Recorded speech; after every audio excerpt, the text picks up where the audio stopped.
இவங்க தான் வந்து எடுத்துருக்காங்க 2 கிடாரியும். நல்லா இருக்கு, கொஞ்சம் மீடியம் சைஸ்ல. 2 தான் எடுத்தீங்களாண்ணா? 2 கிடாரி தான் எடுத்தீங்களா? எந்த ஊருக்குண்ணா போகுது? காவேரிப்பட்டினம். வளர்ப்பு கொண்டு போறீங்க.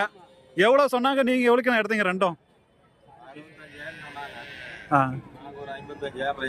55,000 ரேஞ்சுக்கு எடுத்துருக்கீங்க. நல்லா இருக்கு, 2மே வந்து மீடியம் சைஸ்ல வந்து இருக்கு. ஸோ வளர்ப்புக்கு வந்து கொண்டு போயிருக்காங்க. 55 ரேஞ்சுக்கு வந்து எடுத்துருக்காங்க. இதெல்லாம் எத்தனை மாசம் இருக்கும்? 6 மாசம் 8 மாசம். சரி சரிண்ணா. ரேட்டு பரவாயில்ல, மார்க்கெட்ல இல்லை அதிகமா இருக்கா? கண்ணுக்குட்டிக்கு தகுந்த மாதிரி போயிட்டு இருக்கு. சரி சரிண்ணா. நல்லா இருக்கு. வியாபாரம் வந்து முடிஞ்சிடுச்சு. ஓரளவு கண்ணுக்குட்டி அந்த மாதிரி வந்து ரேட் வந்து போதுன்றாங்க. 2 வந்து சூப்பர் கிடாரி. நல்லா வந்து பெரிய